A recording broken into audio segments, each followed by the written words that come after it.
وہ نقد پیسہ آپ اسے ریٹرن کہاں سے کریں گے؟ نتیجہ یہ ہوگا کہ آپ سمجھی کا وہ حق لے کر اس دنیا سے چلے جائیں گے. اور یاد رکھیے آخرت کا حساب دنیا کے حساب سے الگ ہوگا. یہاں اگر ہمیں آپ کو حق لوٹانا ہے ہم پیسے بھی دے کے لوٹا سکتے ہیں. ہم کہیں پیسہ نہیں 1 کنٹل گیہوں لے لیجیے اپنا حق ادا کر لیجیے، ہو سکتا ہے. میرے پاس گیہوں بھی نہیں، 2-4 فریش کپڑا ہے، ہم دے کے آپ سے حق معاف کرا سکتے ہیں. مگر آخرت میں نہ گیہوں ہوگا، نہ چاول ہوگا، نہ وہاں پر کپڑے ہوں گے، نہ وہاں کوئی موٹر سائیکل ہوگی، صرف نیکیاں ہوں گی یا گناہ ہوگا. کسی بھی حق والے کا حق ادا کرنا ہے تو آپ اب پیسہ نہیں دے سکتے، بلکہ اب آپ کو اپنی نیکیاں دینی پڑیں گی یا اس کا گناہ آپ کو اپنے ذمے میں لینا پڑے گا. کتنا مشکل ہوگا آپ کے لیے. آپ ذرا سوچیں، نیکیاں بھی دینا کوئی اتنا آسان کام نہیں ہے.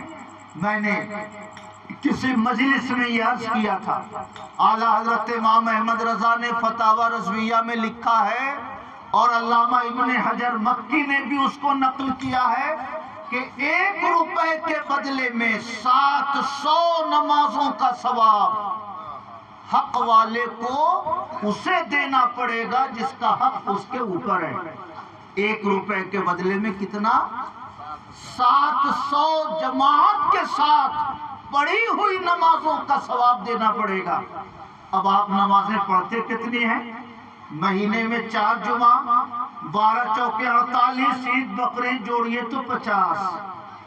70% مسلم آبادی جو نمازیں پڑھتی ہے سال میں 70 نماز، اور 1 روپے میں دینا ہے آپ کو 700 نماز. گویا 10 سال تک جو نمازیں پڑھی وہ 1 روپے کے بدلے میں سمجھی کو دینا پڑا.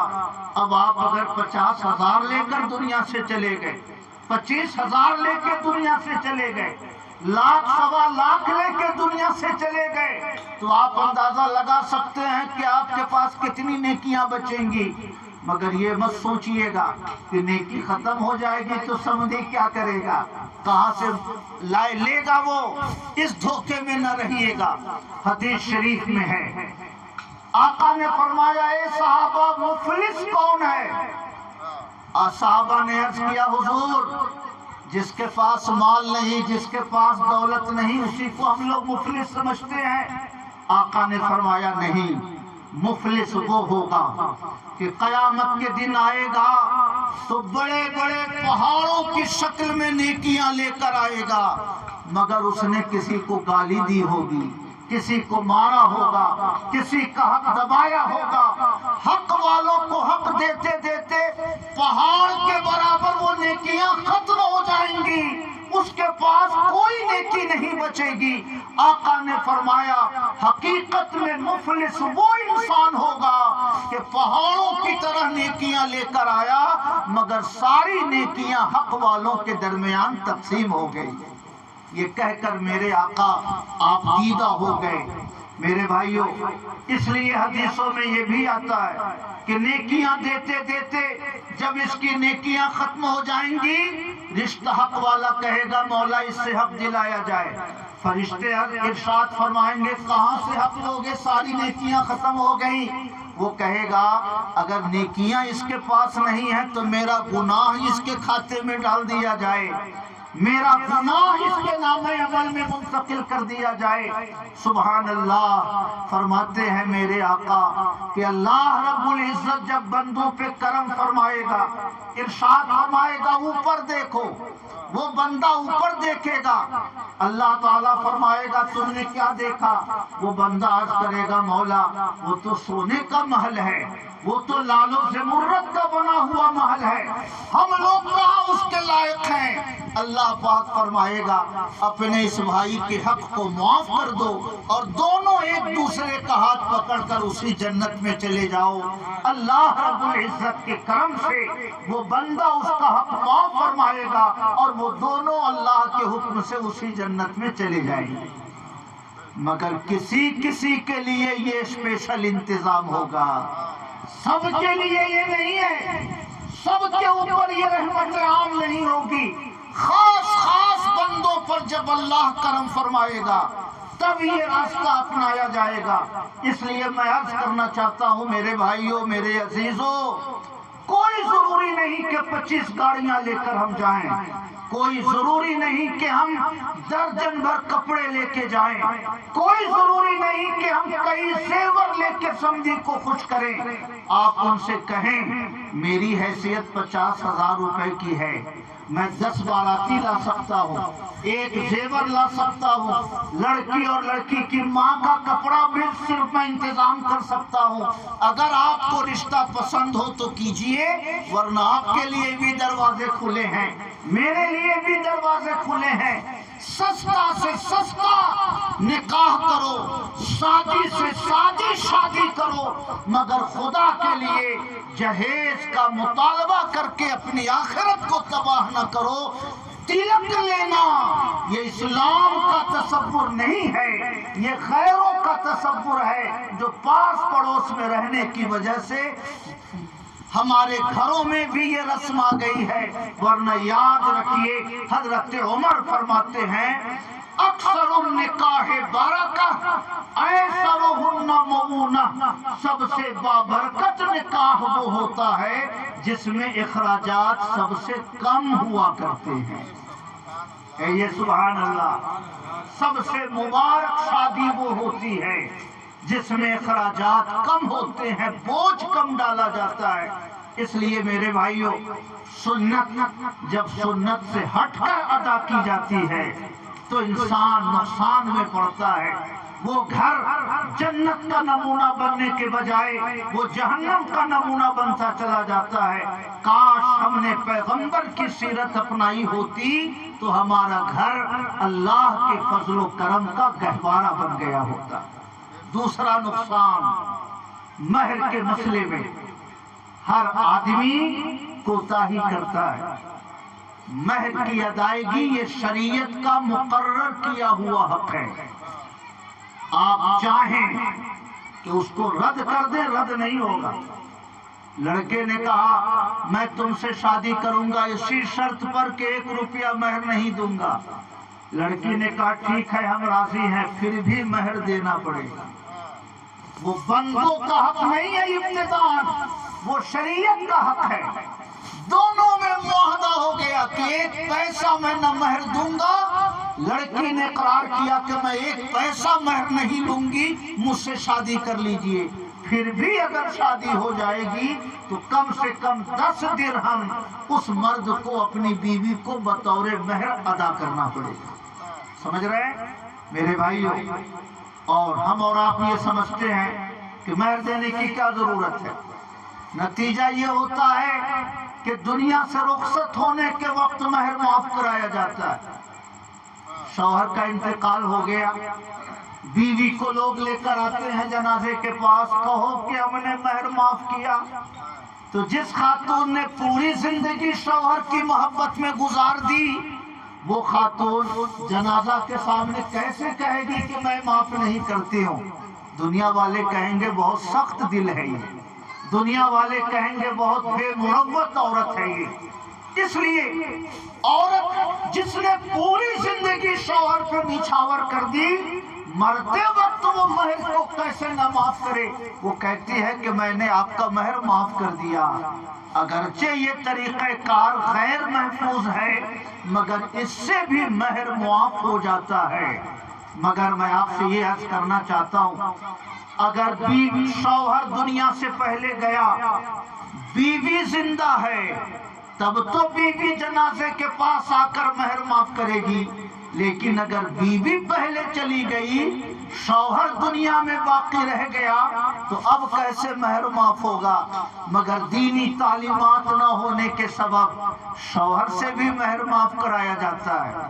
دودھی کا ایک بڑا مشہور گھرانہ، میں یہ بات عرض کر چکا ہوں اس سے پہلے بھی، ان کی بیوی کا انتقال ہوا۔ حضور نصیر ملت بھی تشریف لے گئے، ہم لوگ بھی ان کے گھر گئے، جنازہ ہو گئی۔ جنازہ جب گھر میں رکھی تھی تو لے کر آئے ان کو، کہا کہیے کہ ہم نے مہر معاف کیا۔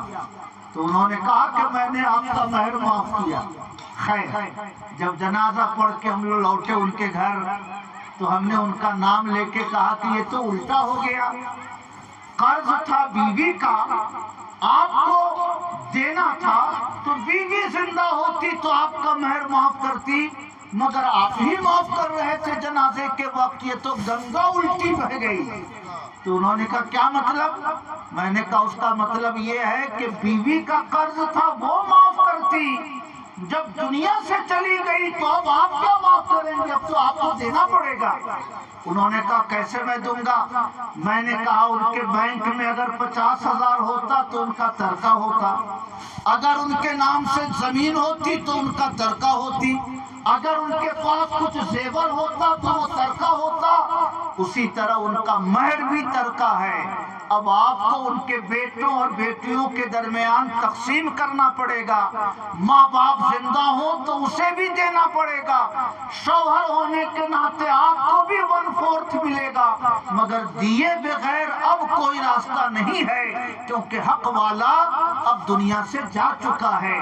بیوی جس کا مہر آپ کے اوپر لازم تھا وہ دنیا سے جا چکی ہے، اس لیے مہر آپ کو دینا پڑے گا۔ میں نے ان سے پوچھا کتنا مہر تھا؟ تو انہوں نے ایسے کچھ بتایا 150 200 یا 551۔ پہلے کے زمانے میں اتنا ہی رکھا جاتا تھا، 200 250۔ تو میں نے کہا کتنا بھی رکھیے مگر دینا ہوگا آپ کو 10 درہم کا پیسہ دینا پڑے گا۔ کہا کتنا ہوتا ہے 10 درہم کا؟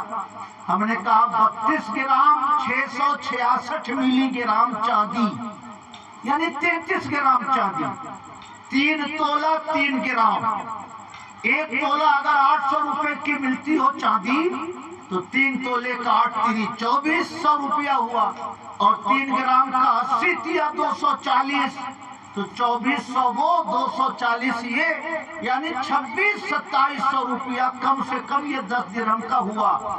تو میں نے کہا کہ آپ 11,000 کم سے کم ادا کر دیجئے۔ تو کہا کس کا کتنا ہوگا؟ تو میں نے جوڑ کے بتایا کہ آپ شوہر ہیں، آپ کو اتنا ملے گا، آپ کی اتنی بیٹیاں ہیں تو ان کو اتنا ملے گا، اتنے بیٹے ہیں تو ان کو اتنا ملے گا۔ انہوں نے کہا اگر بیٹے نہ لیں تو؟ ہم نے کہا وراثت جبری ہے، وراثت جبری ہے، یعنی میں کہہ دوں کہ میں اپنے والد کے حق میں حصہ نہیں لوں گا پھر بھی میرا حصہ ختم نہیں ہوگا، کوئی بہن کہہ دے کہ میں اپنی ماں کی جائیداد میں حصہ نہیں لوں گی تب بھی حصہ ختم نہیں ہوگا۔ ارث جبری ہے، باپ لکھ کے مر جائے کہ میں اپنی زمین جائیداد سے بیٹے کو عاق کرتا ہوں تب بھی حق ختم نہیں ہوگا، باپ مرے گا تو جیسے دوسرے بیٹوں کو حصہ ملے گا اس کو بھی حصہ ملے گا۔ میں نے کہا کہ جتنا حصہ ہوتا ہے اتنا پیسہ ان ساری بیٹیوں کو بیٹوں کو دے دیجئے، اگر وہ نہ رکھنا چاہیں لوٹانا چاہیں تو آپ کو دوبارہ وہ لوٹا سکتے ہیں، آپ ان پیسوں سے آپ قرآن شریف لے کر مسجد میں رکھ دیں، کچھ دینی کتابیں لے کر مدرسے میں بھیج دیں۔ تو انہوں نے ویسا ہی کیا۔ خیر 500 ہو 1000 ہو 1500 ہو یہ تو کوئی زیادہ ٹیڑھی کھیر نہیں ہے، مگر کسی کے مہر میں دینار جڑا ہوا ہوتا ہے، سمجھ رہے؟ دیہاتوں میں دینار جوڑنے کا بڑا سسٹم تھا پہلے، 500 2 دینار، 500 3 دینار، وہ دینار ٹیڑھی کھیر ہے۔ درہم یہ چاندی کے سکے کو کہتے ہیں اور دینار یہ سونا کے سکے کو کہتے ہیں۔ ایک دینار سرخ یہ 11 گرام 666 ملی گرام کا ہوتا ہے، یعنی ایک دینار تقریباً 12 گرام کا، تو اگر 2 دینار مہر ہو تو 24 گرام سونا، 10 گرام سونا اگر 70,000 کا بکتا ہو تو 2 دینار کا مطلب 70 دونا 1,40,000 ہو جائے گا، 1.5 لاکھ کے آس پاس چلا جائے گا۔ اس لیے میرے بھائیوں مہر مقرر کرتے وقت دینار کا تعین نہ کریں کیونکہ وہ سونا ہے۔ آج اگر 70,000 روپے ہے تو 25 سال کے بعد وہ 1.5 لاکھ روپے بکنا شروع ہو جائے گا۔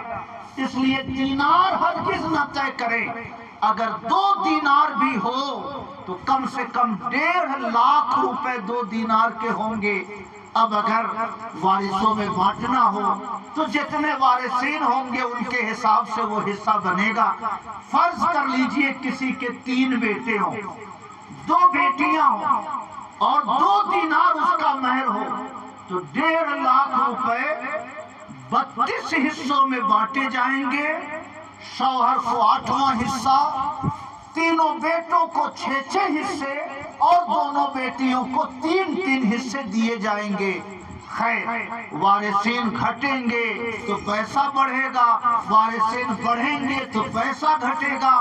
دار و مدار اس بات پر ہے کہ آپ کا مہر کتنا ہے اور آپ کے وارثین کی تعداد کیا ہے۔ میں آپ سے 2 باتیں عرض کر کے اپنی گفتگو ختم کرتا ہوں۔ نکاح سے قبل یا نکاح ہوتے وقت ہرگز کسی چیز کا مطالبہ نہ کریں۔ میں نے اپنی بیٹی کا رشتہ طے کیا، ہمارے استاذ تھے مفتی حامد القادری صاحب، اللہ کے فضل سے ابھی باحیات ہے، عمر 70-80 کے آس پاس ہو گئی۔ جب ہم لوگ موٹر سائیکل خریدنے گئے تو جو وہ درمیان میں تھے، میں نے ان سے کہا یہ تو پوچھ لیجئے کہ کلر کیا رہے گا۔ یہ بھی کہنے کو وہ تیار نہیں ہوئے۔ کہا میں نے موٹر سائیکل کے لیے کہا کب ہے کہ میں آپ کو کلر بتانے جاؤں؟ وہ اگر اپنی مرضی سے کرتے ہیں تو کلر بھی وہ اپنی مرضی سے منتخب کریں، میں اس میں ایک لفظ نہیں کہہ سکتا ہوں۔ احتیاط والے لوگ اس میں بالکل دخل نہیں دینا چاہتے، مگر جنہیں دینی علوم نہیں، جن کے پاس دینی روشنی نہیں، وہ سمجھتے ہیں کہ جتنا زیادہ پیسہ میں لوں گا گاؤں محلے میں میرا اتنا زیادہ چرچا ہوگا۔ جتنا چرچا کرانا ہو کرا لیجئے، مگر پل صراط اور قبر و حشر کے مرحلے آپ کے لیے بہت مشکل ہونے والے ہیں۔ آپ ہرگز ایک پیسے کا بھی مطالبہ نہ کریں۔ اللہ نے کرم فرمایا تو آپ بغیر جہیز کے بھی بہو لائیں گے تو اس کے قدم کی برکت سے انشاءاللہ آپ کا گھر آباد ہوتا چلا جائے گا، ہے نا؟ 1.5 لاکھ مانگیے اور شادی کے بعد 3 بیٹیاں ہو گئی، مہنگا سستا سودا ہوا تو مہنگا رہا، اور بغیر مطالبہ جہیز کے آپ نے شادی کی اور اللہ نے آپ کے گھر میں برکتیں دے دی، تو وہ گھاٹے والا سودا ہوا یا یہ گھاٹے والا سودا ہوا۔ اس لیے میرے بھائیوں، ہرگز کبھی بھی منہ نہ کھولیے۔ ان کی بیٹی ہے، اپنے گھر رکھے جو کپڑا پہنائیں، اپنے داماد کے گھر جو کپڑا پہنا کے بھیجیں، یہ ان کی مرضی ہے، ہم کیوں اس میں دخل دے کر اپنی آخرت تباہ کریں۔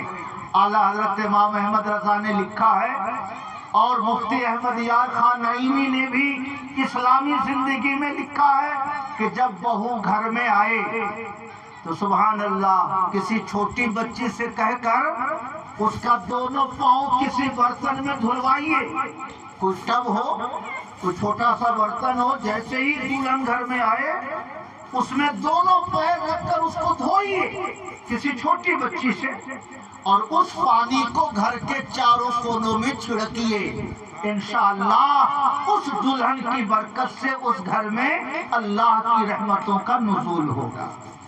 سبحان اللہ۔ تو جو کرنا ہے وہ ہم نہیں کرتے ہیں، اور جو نہیں کرنا ہے پاس پڑوس والوں کو دیکھ کر ہم وہ کرنے لگتے ہیں۔ اللہ رب العزت ہم سب کو توفیق خیر عطا فرمائے، ہم سب کو اللہ پاک خیر سے شادیاں کرنے کی توفیق دے، اور ہم سب کو اللہ پاک آخرت کے محاسبے سے محفوظ و مامون رہنے کی توفیق عطا فرمائے۔ میں پھر دعا کرتا ہوں اللہ پاک شادی کی تمام تر تقریبات کو خیر سے مکمل فرمائے۔ ہمارے صابر حسین صاحب کی پوتی جس گھر میں تشریف لے جا رہی ہیں، اللہ پاک ان کے قدم کی برکت سے اس گھر کو آباد فرمائے اور اس رشتے کو اللہ پاک پائیداری عطا فرمائے۔ وما علینا الا البلاغ۔ کھڑے ہو کر سب لوگ صلاۃ و سلام پیش کیجیے۔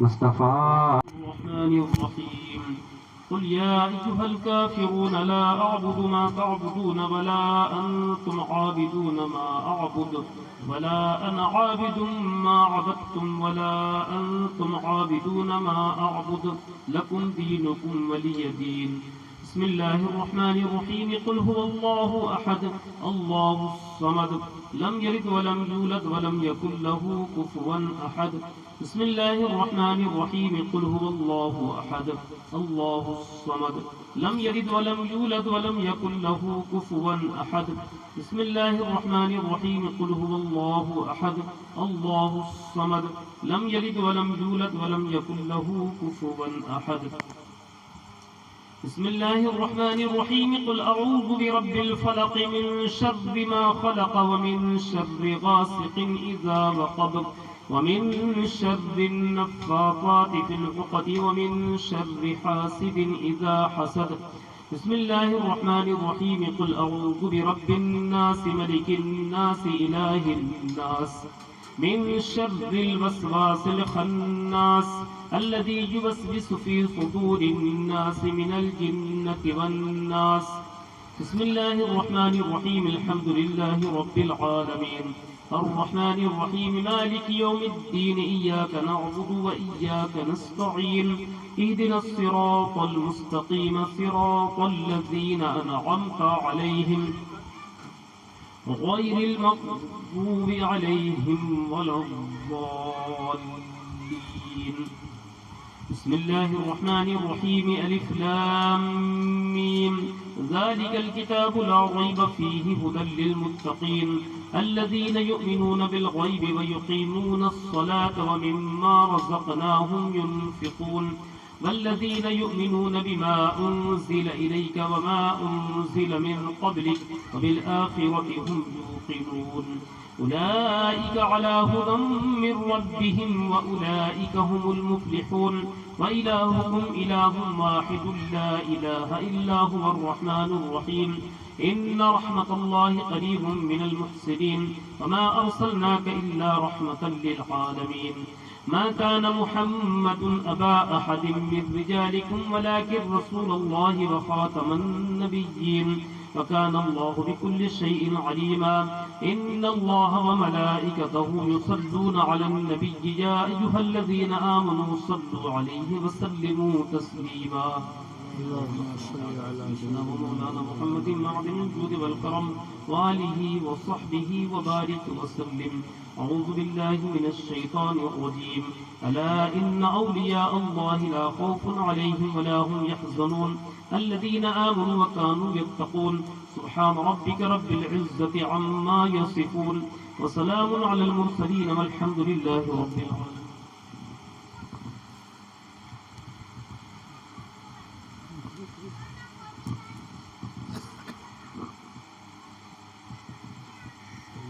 صل على سيدنا مولانا محمد وعلى آل سيدنا مولانا محمد معدن الجود والكرم وآله وصحبه وبارك وسلم یا الہی رحم فرما مصطفیٰ کے واسطے یا رسول اللہ کرم کیجئے خدا کے واسطے مشکلیں حل کر شہید مشکل کشا کے واسطے کربلا رت شہید کربلا کے واسطے سید سجاد کے صدقے میں ساجد رکھ ہمیں علم حق کے باطل علم ہدا کے واسطے صدق صادق کا تصدق صادق الاسلام کر بے غضب راضی ہو کاظم اور رضا کے واسطے مہر معروف و سری معروف نے بے خود سری جند حق میں دن جنید باصفا کے واسطے مہر شکی شیر حق دنیا کے کتوں سے بچا ایک تارک عبد واحد بیریا کے واسطے من فرح کا صدقہ کر غم کو فرح دے حسن و سعد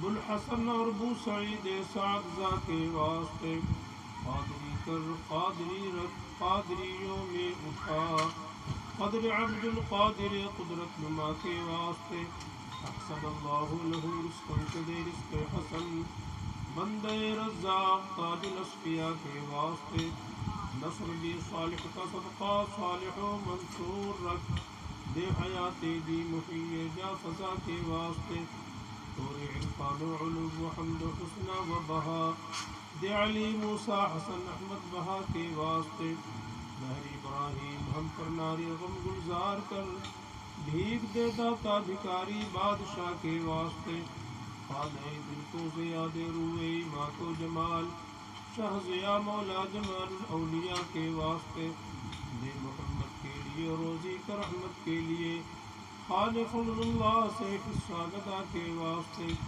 دین دنیا کی ہمیں برکات دے برکات سے عشق حق دے عشق التما کے واسطے حب اہل بیت دے آل محمد کے لیے کر شہید عشق حمزہ پیشوا کے واسطے دل کو اچھا تن کو ستھرا جان کو پرنور کر اچھے پیارے شمس دی بدر العلا کے واسطے دو جہان خادم آل رسول اللہ کر حضرت آل رسول مقتدیٰ کے واسطے نور ایمان نور قلب و نور قبر و حشر دے گل حسین احمد نوری لقا کے واسطے میری قسمت کی برائی نیکی سے کر دے بدل حضرت ابوالقاسم خیر و ہدا کے واسطے حب اولاد رسول پاک دے دل میں رچا شاہ اولاد رسول رہنما کے واسطے یا الہی بہر حضرت سیدی مرشدی مصطفیٰ حیدر حسن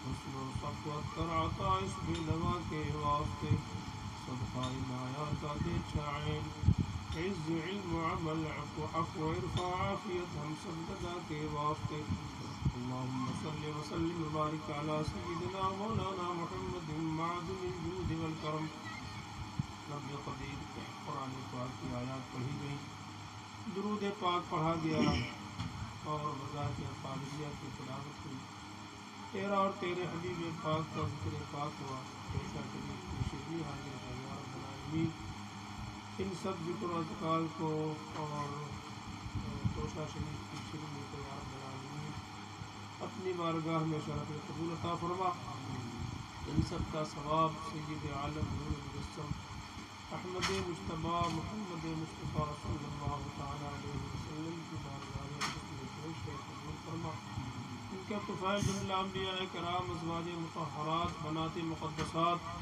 اہل بیت اطہار صحابہ کرام صحابیات مکرمات تابعین کرام تابعیات مکرمات اولیاء تابعین ائمہ مجتہدین خلفائے راشدین جملہ سلاسل کے جملہ مشائخ کرام کی بارگاہ میں قبول فرما یا رب العالمین یہ توشہ شریف کی نیاز یا رب العالمین جناب محمد صابر حسین صاحب اور ان کے تمام صاحبزادگان کی طرف سے حضور غوث الثقلین محمود سبحانی قطب ربانی سیدنا الشیخ محی الدین عبد القادر جیلانی رضی اللہ تعالی عنہ کی بارگاہ میں قبول فرما یا رب العالمین اس توشہ شریف کی نیاز کی برکت سے یا رب العالمین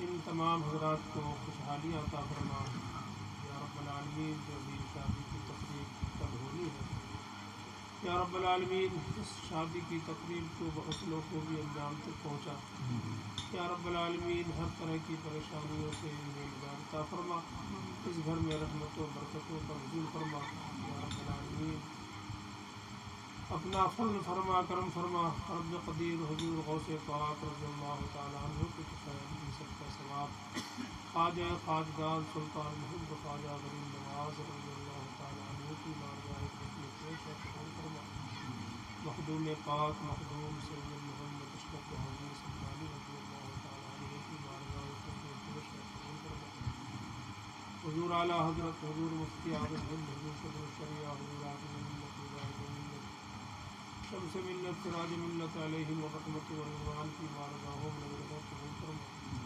حضور تاج الشریعہ حضور احسن العلماء علیہم ورحمت و رضوان کی بارگاہوں میں نظر قبول فرما یا رب العالمین دنیا بھر کے مومنین مومنات مسلمین مسلمات کے ارواح کے بعد اس کا ثواب نظر قبول فرما یا رب العالمین اس آبادی کے قبرستان میں جتنے بھی مومنین مدفون ہیں یا رب العالمین سب کی روحوں کو اس کا ثواب عطا فرما سب کے صغائر کبائر گناہوں کو معاف فرما سب کے جنت الفردوس میں جگہ عطا فرما یا رب العالمین جو بھائی یہاں پر حاضر ہیں سب کی حاضریوں کو قبول فرما، سب کی پریشانیاں دفع فرما یا رب العالمین، سب کو خوشحالی عطا فرما رب قدیر اپنے فضل و کرم سے اپنے حبیب پاک صلی اللہ تعالیٰ علیہ وسلم کے خیر سب کو نیکیوں کی توفیق عطا فرما، برائیوں سے بچنے کی توفیق عطا فرما یا رب العالمین، سب کو 5 وقت کی پابندی کے ساتھ نماز پڑھنے کی توفیق عطا فرما